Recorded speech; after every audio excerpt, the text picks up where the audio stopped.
Welcome to the November 18, 2025 voting meeting of the Exeter Township School Board. Please rise for the Pledge of Allegiance.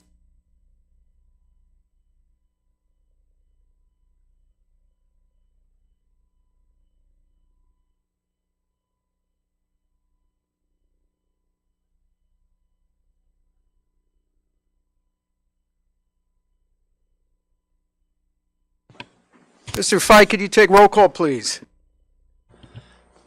Jason Mill, Here. Julia Schaefer, Here. Deborah Bloom, Present.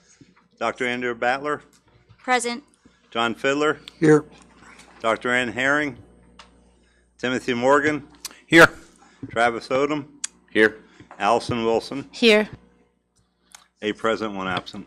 Okay, thank you, Mr. Fike. In addition to the 8 board members in attendance this evening, we're also joined at the board table by our solicitor, Tom Warner, and members of the school district administration, including Dr. Christy Haller, superintendent, Mrs. Dawn Harris, assistant superintendent, Dr. Josh Hoyt, director of teaching and learning, Mrs. Diane Skornavaki, director of human resources, and Mr. Brian Fike, who serves as our business administrator and board secretary.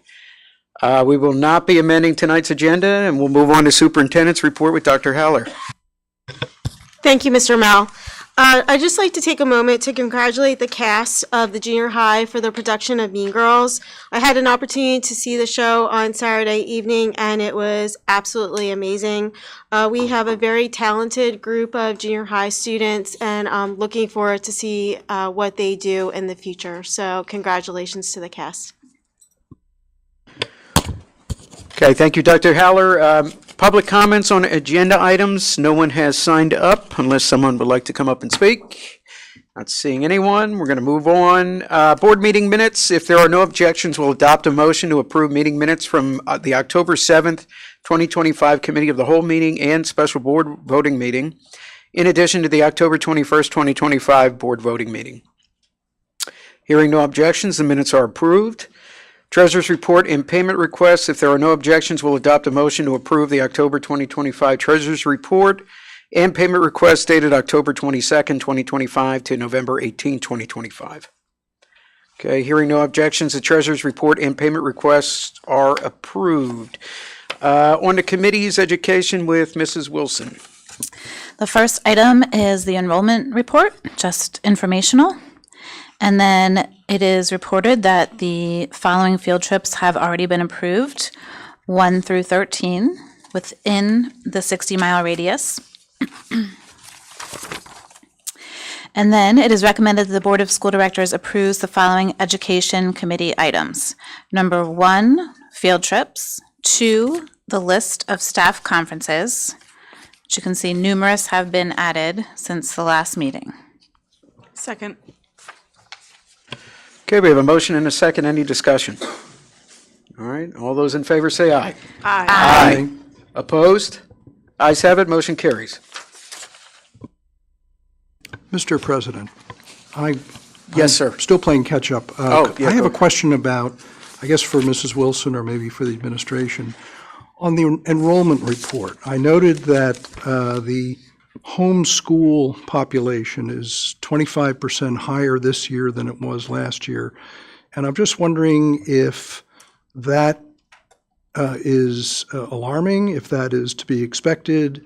Because I've been doing some research on homeschooling, and nationwide the numbers are going up too.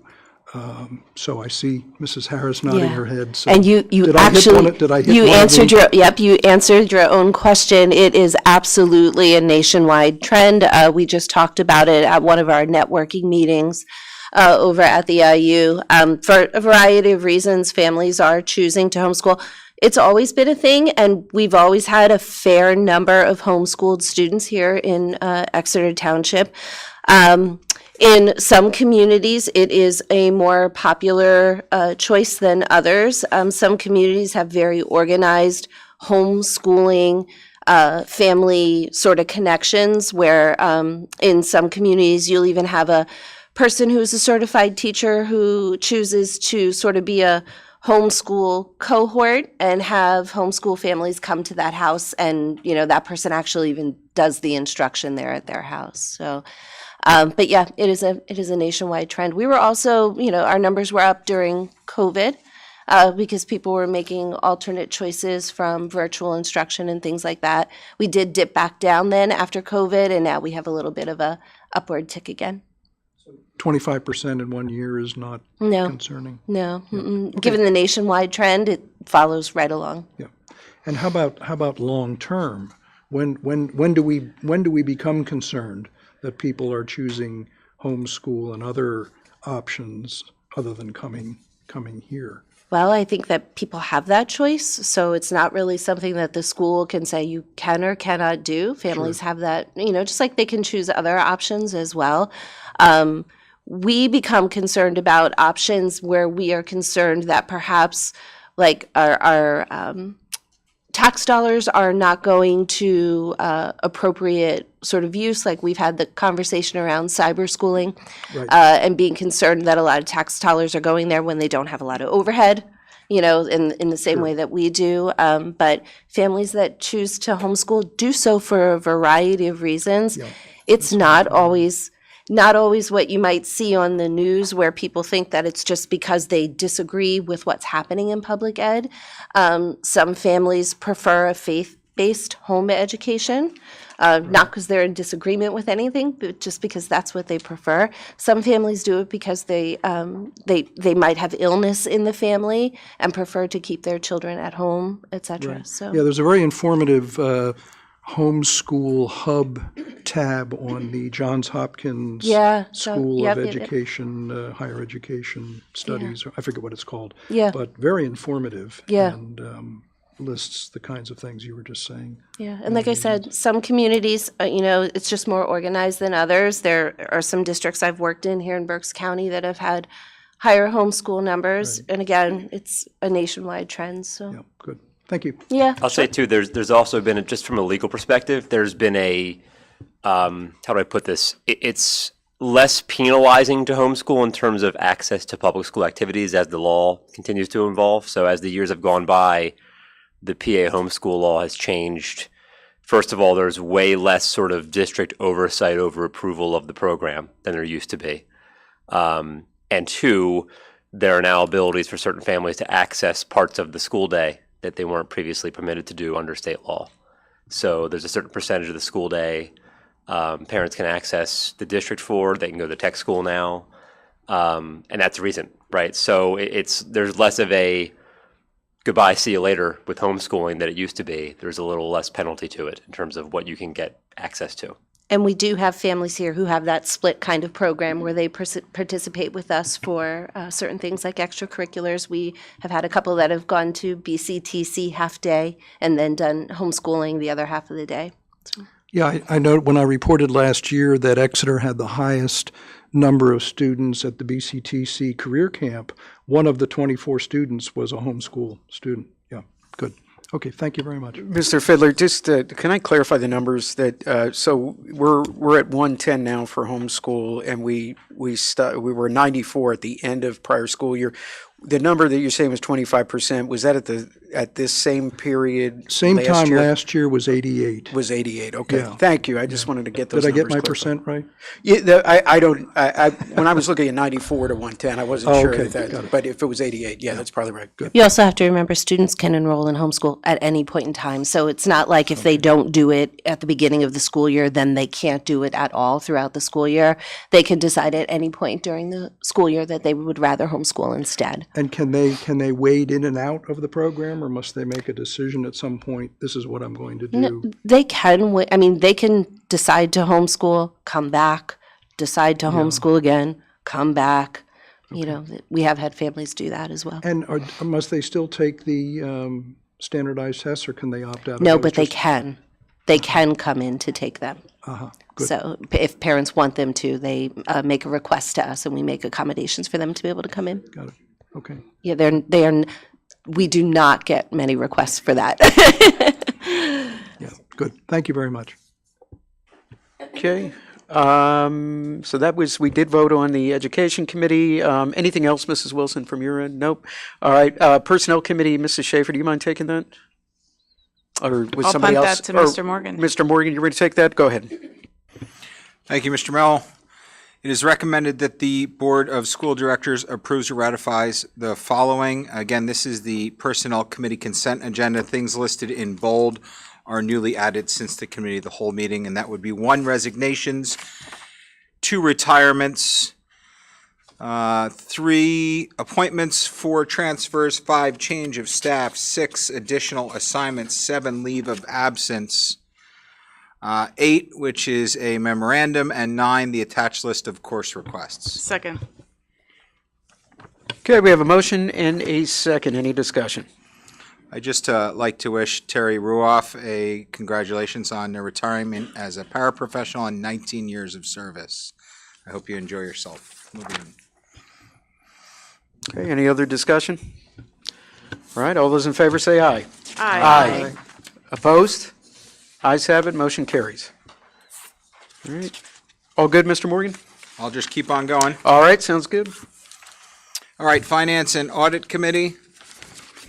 This again is a consent agenda. There are 2 things just for your eyes that are in bold that are new since the committee of the whole. However, they are both donations. I figured that we could probably still add them through as the consent. It is recommended the Board of School Directors approves the following finance and audit items, numbers 1 through 7. Second. Okay, we have a motion and a second. Any discussion? Question. Item number 2, isn't that moot since the budget has been passed?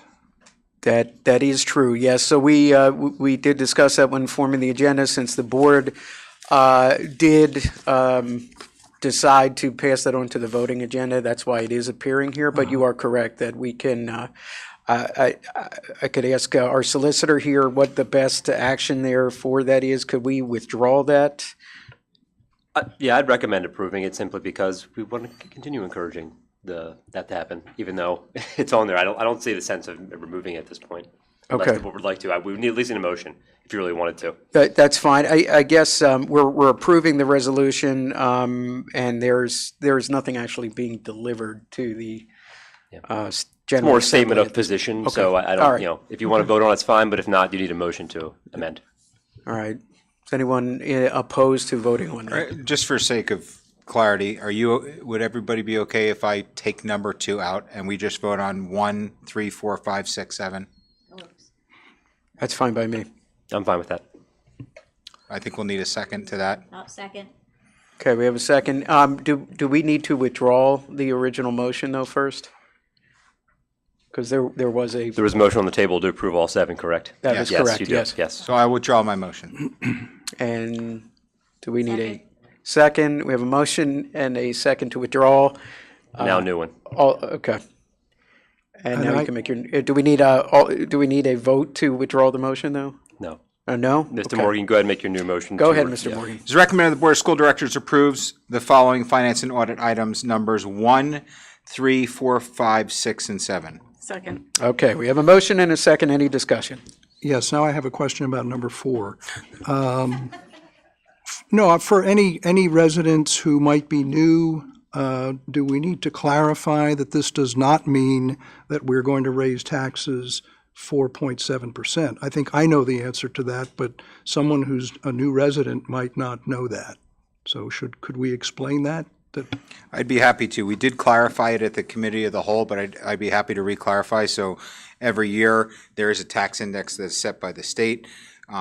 We are recommended to approve that. It says that after the budget, after we go through our budget and make recommendations, that the school board will not recommend a tax increase over that 4.7% tax index. Our other choice would be to not approve it and to go over it, but if we went over the 4.7, my understanding is that we would need to bring that to a residential vote to approve. Great, thank you. I thank you on behalf of new residents who might not have known. that. Perfect. Good, thanks. Okay, any other discussion? All right, all those in favor say aye. Aye. Opposed? Ayes have it, motion carries. It is recommended the Board of School Directors approve the following finance and audit items. Number 2, it is recommended the Board of School Directors approve the resolution by the Board of Directors of the Exeter Township School District urging the Pennsylvania General Assembly to end the state budget impasse. Second. Okay, we have a motion and a second. Any discussion? All right, all those in favor say aye. Aye. Opposed? Ayes have it, motion carries. That is all for me, Mr. Mel. Thank you, Mr. Morgan, Facilities and Transportation Committee with Dr. Battler. It is recommended that the Board of School Directors approves the following facilities and transportation items. The Atlas Transportation Contract for the 2025-2026 school year, which is attached. Second. Okay, we have a motion and a second. Any discussion? All right, all those in favor say aye. Aye. Opposed? Ayes have it, motion carries. All right, thank you, Dr. Battler. Mrs. Bloom, you have nothing on Policy Committee. Anything for you to report? Nope. All right, we're going to move on. Athletics and Extracurricular Activities Committee, Mr. Odom. Thank you, Mr. Mel. Fall sports have come to their conclusion. Winter sports has started, but a special shout out to Leo Brown, who broke the 42-year county rushing record on Friday night. Finished the season with 2,444 yards. So congratulations to Leo Brown. That is all. Thank you, Mr. Odom. Exeter Community Education Foundation, Mrs. Schaefer. Thank you, Mr. Mel. ECEF would like to thank all of our sponsors, donors, vendors, and guests for their support and attendance at our 3rd annual ECEF Casino Night Gala fundraiser. It was a great night of fun in celebrating education in Exeter. Thanks to the support, we were able to raise nearly $12,000 for our programs to help students in Exeter Township School District. Many thanks to AXA XL for rewarding ECEF with a grant in the amount of $5,956 to expand our hydroponics program here in Exeter. These funds, along with EITC donations, we were able to purchase 2 hydroponic units this fall, one at the senior high and one at Rifton. Big thanks to Stonersville Social Club for their donation of $5,000 towards our upcoming esports program that we will be introducing at the senior high school. More information on this program will be introduced in the next month. Lastly, we are excited to host our 5th annual Shop with a Teacher event through our student outreach program in December. We are excited to work with Boscov's and North Star UMC to bring this event to our students in Exeter that could use a little bit of extra holiday cheer this year. If you're interested in sponsoring a student for this event, please see our Facebook page for this evening's for details. Thank you. Okay, thank you, Mrs. Schaefer. We're going to move on to Berks Career and Technology Center Joint Operating Committee and the BCIU Board of Directors, Mr. Fiddler. Thank you, Mr. Mel. I would like to mention 2 names of Exeter students who helped cook the meal for the October meeting of the Joint Operating Committee. It was an outstanding meal, as always. Blaze Dubry and Janaya Gianti had their chef toques and their aprons on and did a fantastic job. There's nothing to report. There's no meeting of the JOC in November. There is a meeting of the BCIU that will take place on Thursday. Okay. And that's it. Thank you, Mr. Fiddler. Legislative PSBA Liaison, Mrs. Schaefer. Thank you, Mr. Mel. Obviously, pleased to report that our state has finally passed the budget, so we should be seeing some money flowing in soon, right, Mr. Fike? And I did attend the COLA meeting this morning along with Mr. Fike and Dr. Heller. I was on via Zoom. There was a great presentation by Mr. Bush just about the budget and all of the advocacy efforts that occurred at PSBA. So I don't know if Mr. Fike or Dr. Heller have anything to say about the meeting this morning.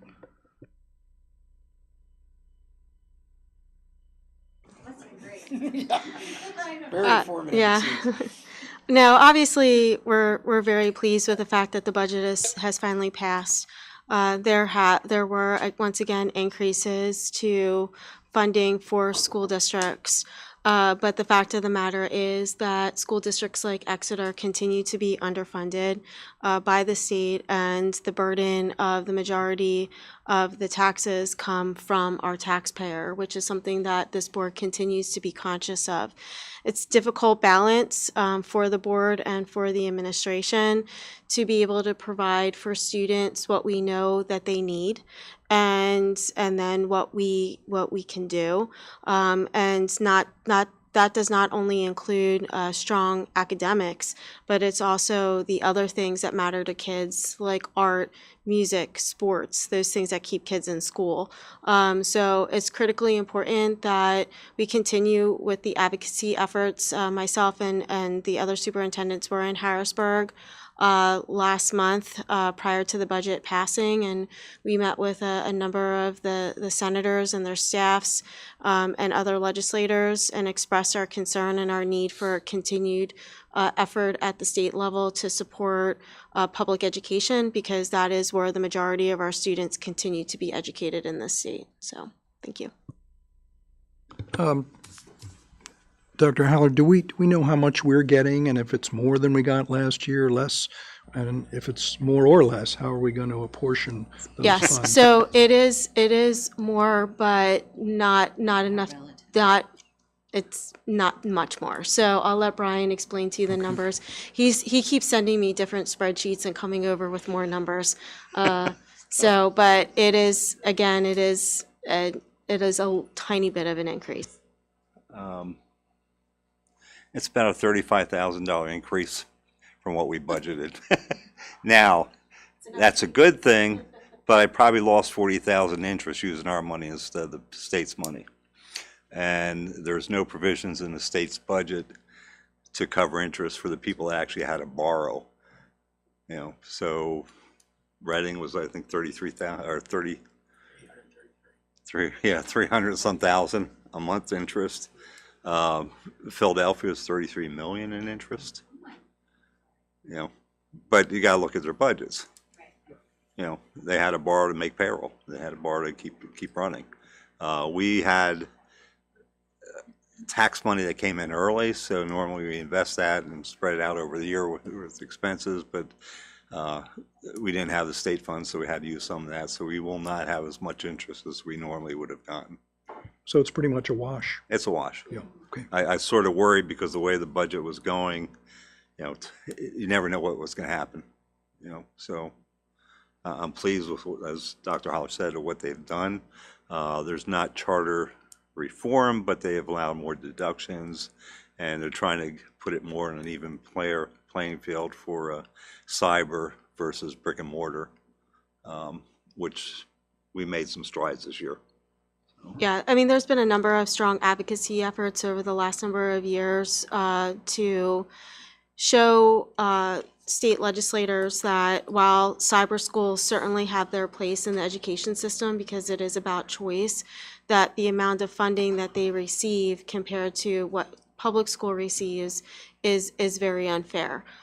Just if you take Exeter alone, we have 6 buildings that you need to maintain. You have the administration building, plus you have the bus garage and all the buses. We're required to obviously have nurses. We offer sports, so we have facilities for that. So there's a lot of things that we have to offer as a public school, or we are required to do as a public school, that cyber charter schools don't have to do, they're not required to do, they certainly can't do because the kids are not coming on campus, they're not on site. So again, we're not saying that there's not a place for cyber programs. We have our own cyber program. And what we're saying is that the amount of funding that they receive when they don't have the same expenditures that brick and mortar public school have is just very unfair. And that was highlighted by the auditor's report that was done last year, and it highlighted the amount of profit that those cyber charter schools have and just the amount of money that they're sitting on. And public schools, even with fund balances, were capped at 8% because you shouldn't be collecting taxpayers' money and continuing to raise taxes and doing that and sitting on people's money. It's not right, it's unfair, and they should be held to the same standard as public schools. Can you explain to the public what changes were made in terms of the difference between brick and mortar and charter? Well, we can deduct 60% of our building costs now, our maintenance, you know, electric, those types of things, what they don't normally have. There's other deductions like transportation, capital improvements. Those can be deducted now too. And when she said that brick and mortar, there are brick and mortar charter schools that get the same amount that the cyber charter schools. They have, buildings to maintain, they have electric, water bills, things like that. They're getting the same amount they used to. It's the cyber charter schools that's going to get less now. When you say deduct from what? The tuition rate calculation.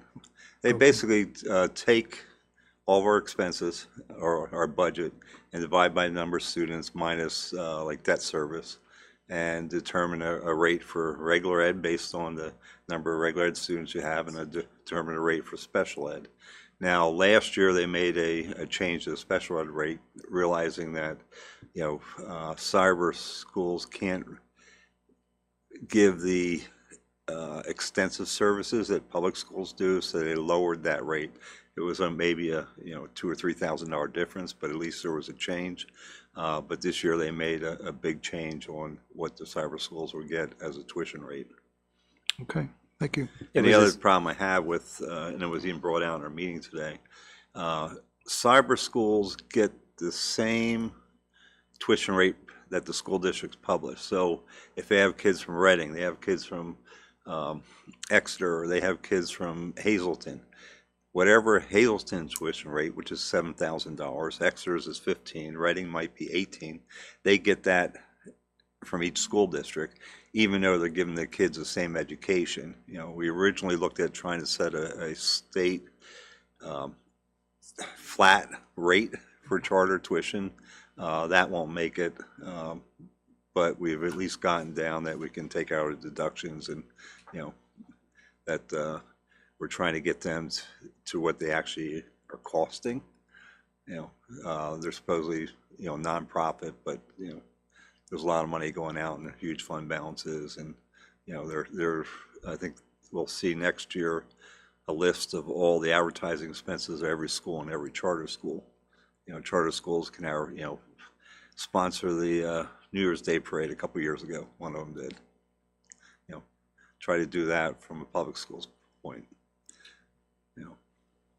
You mentioned a wash earlier, just to point out, I think there's probably, Brian, correct me if I'm wrong, a little bit of a wash effect here too, because I think, if I'm stating this correctly, I believe this for special education charter students, it was a fixed 16%, I think, multiplier, and now the district can use its actual percentage of identification. Correct. Which may drive the cost down. Right. For special ed students, but then when you're calculating your tuition rate, you now have to back out charter schools out of your ADM calculation. Yeah, but they do have a which inflates it, right? What is it, 1.89% of your regular rate?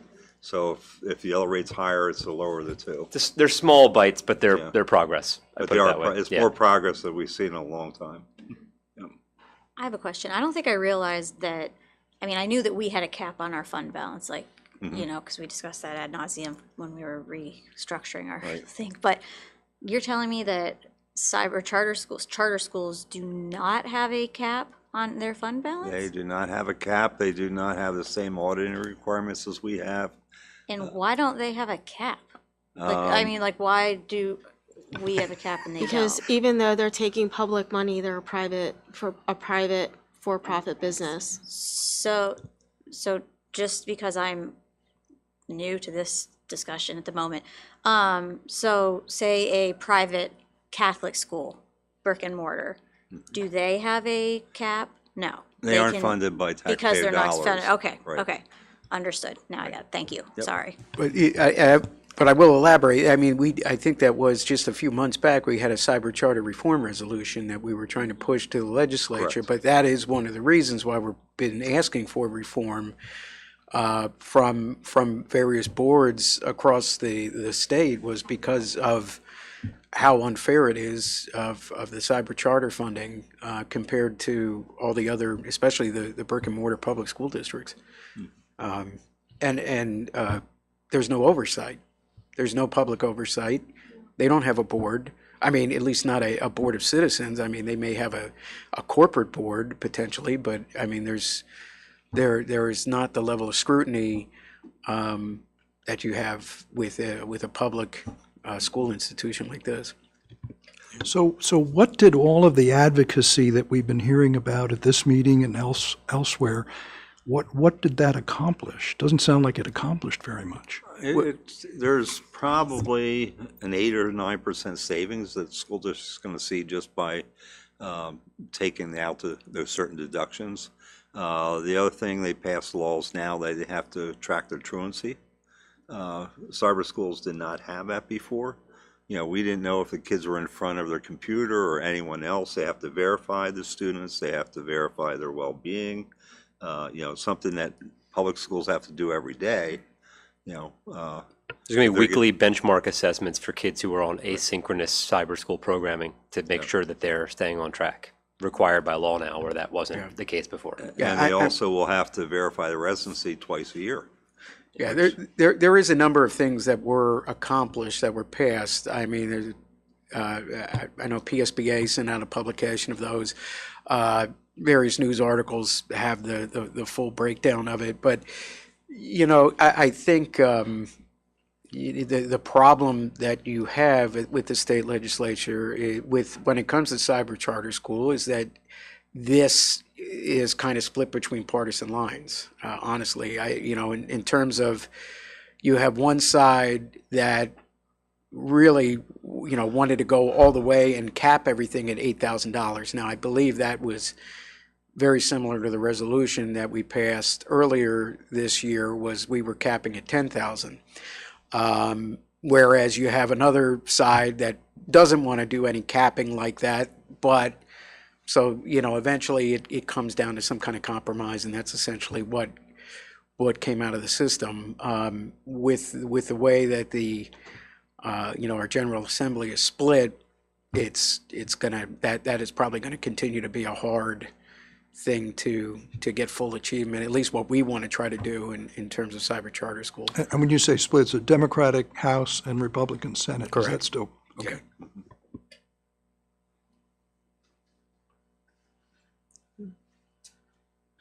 Any other discussion on legislative matters? All right.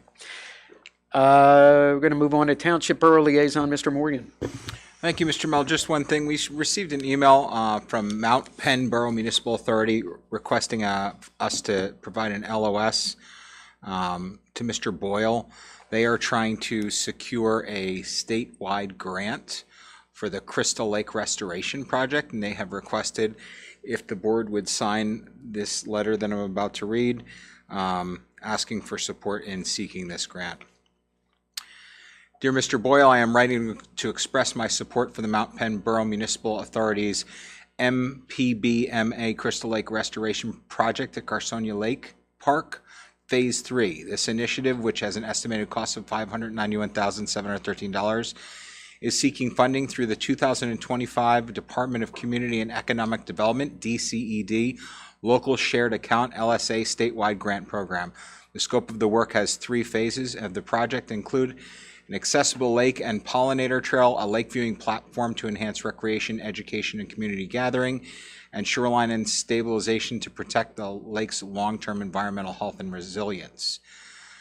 These improvements will build upon the first 2 phases of restoration, which included the sediment removal for Crystal Lake, spillway repair, wetland reconstruction, and stormwater management enhancements. Phase 3 will make the project fully community-facing by providing recreational, educational, and environmental benefits to residents and visitors alike. I support the project because it will create safe and expanded passive recreation opportunities for walking, fishing, outdoor learning, establishes outdoor classroom consistent with Pennsylvania Department of Education STEEL standards, enhance water quality while protecting the Antietam Creek watershed, and ultimately strengthening community identity while enriching the regional recreational network. And it goes on and encourage us to sign very truly yours, and then it would be the Exeter Township School District Board of Directors. So unless there are any objections, go ahead. Sorry. No objections. I just wanted to add a clarification. This is simply agreeing to create a letter of support so that they could seek a grant. This is not the school district contributing any funds to this. So I just want to make sure that's clear. Yep, and obviously they're in the middle of that project right now, and my understanding is that they do not have the funding to complete the project. Anybody that's been out there knows that it would be a great opportunity for us to have that back. And so they're just seeking support on our behalf. Are there any objections to us sending it?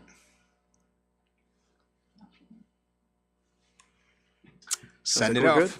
good. All Okay, right. that's Thank it you, for Mr. me. Morgan. Thank you. And one thing I just did want to add, as it pertains to the township and borough, obviously residents of at least Exeter have probably received notice or word that the Pennsylvania American Water Company is seeking to increase rates. As you may recall, back in November of 2023, the board had a discussion and decided to, that was at the last time that the water company had attempted to increase rates, and the board had a discussion, and we, as a board, agreed to file a complaint or send a complaint to the PUC. I have asked the administration to place a similar topic on the December Cal meeting so we can again discuss the rate increase, since this is now coming up again in the public domain. Okay.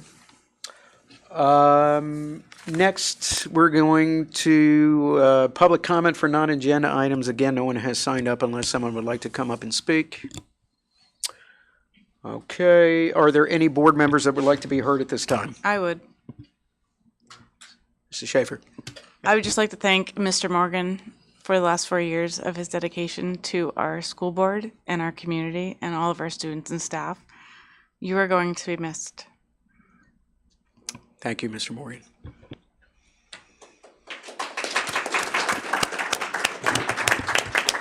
Thank you. While I have the mic and I'm no stranger to it, I prepared something. He happened to find a speech on his chair, so. Yes. Yeah. I just wanted to take a minute and thank our residents of the Exeter Township and the Borough of St. Lawrence, as well as the Exeter Township School District Board of Directors, administration, and staff for a wonderful 4 years serving as one of your school board directors. Someone told me several years ago that once you get on the board, you will realize that you really do not have an impact. I found that to be quite the opposite of my experience. We have managed to have a board that engages in civil debate and is thoughtful in its decisions and keeps politics out of the boardroom where they belong, and cares of the best interest of the students and the staff of Exeter Township School District, while at all costs avoiding unnecessary increases to our taxpayers. It is not an easy job. There are bad days and good days. With many decisions to be made, you will never make everyone happy, and you will not always get it right. But we all hope to celebrate the wins and learn from our mistakes. When I look back starting 4 years ago as we came out of COVID and learned a lot from that time, we rebuilt an entire central administration. We made safety and security a priority. We did what was necessary to have buildings and grounds that were up to date and repaired where they were once neglected, and are currently rebuilding our academics through the cycle of improvement. We have a lot to be proud of here. And when I say we, I do mean all of us. Yes, as a board we govern, and as an administration they manage, but together we work together to operate the district in a way that provides the best-in-class service to our stakeholders, who are the students. The journey here is just beginning. The rebuilds are hard, and in a township borough with little business tax base, the burden falls hard on our taxpayers. In no way does that go unnoticed by me. We have had hard days and made decisions that affected taxpayers, as well as our ability to grow as fast as we would have liked to as a district. To the administration, thank you for your relentless leadership, your vision, and your grit to continue to pursue and rebuild the entire infrastructure of this district. What you have set out to accomplish takes time and money, and given both in due course, I know you will see continued growth year over year. To our board of directors, it has been a privilege to serve alongside each of you. Even when we have had our differences, we leave them in the room and work them out with dignity. Please continue to strive for that vision that we have created as one team with the administration. Be patient, seek to understand, allow administration to learn as they grow, and continue to build us into a top district in the county and state. To the public, Thank you for trusting in me and thank you for your transparency. I have never run from criticism. I am not afraid to have tough conversations, and I respect all of your opinions, no matter if the final decision that I felt best was the right for all involved, and even when I may not have always gotten it correct. As we move forward in the future, tough times lie ahead. Rising costs of materials, utilities, transportation, salaries, and insurance benefits, and more needs that must be fulfilled for our students. Please work together. Balance the needs of the district with those of our community. Be transparent and ask the hard questions. My best to all of you, and in the words of Harry S. Truman, doing the right thing is easy. It is much more difficult to figure out what the right thing is. Thank you. Thank you, Mr. Morgan. I also couldn't help but notice that you said that you take criticism, and I want to thank you for continuing to take criticism after you leave the board for the rest of us. So if anybody does have any complaints, feel free to reach out to Mr. Morgan, even though he won't be on the board. He is happy to discuss anything with you, and, I just want to extend that. Well, and to that accord, it does seem as though the public comments have been light lately, so I'm going to see if I can pick that up as well.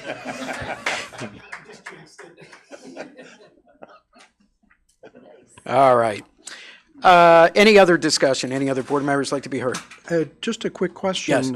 Whom do I thank for this shirt that was left at my seat here? So that was sent to us, I believe, from the BCIU specifically for you. So we wanted to make sure that you received it. All right, thank you. Now I know who to thank. Yeah. I can do that Thursday. Yeah, apparently, being on the BCTC gets you free meals, and the BCIU gets you free clothing. So I mean, you've got it set over there. Can I join to get some new shoes? Yeah, well, I'm sure there's some shoe committee we can find for you. All right. Next meeting will be our annual reorganization meeting, followed by the December Committee of the Whole meeting on Wednesday, December 3rd at 6 p.m. There will be an executive session immediately following the adjournment of this meeting to discuss active litigation against the district. If there are no objections, we'll adjourn the meeting. Hearing none, meeting is adjourned.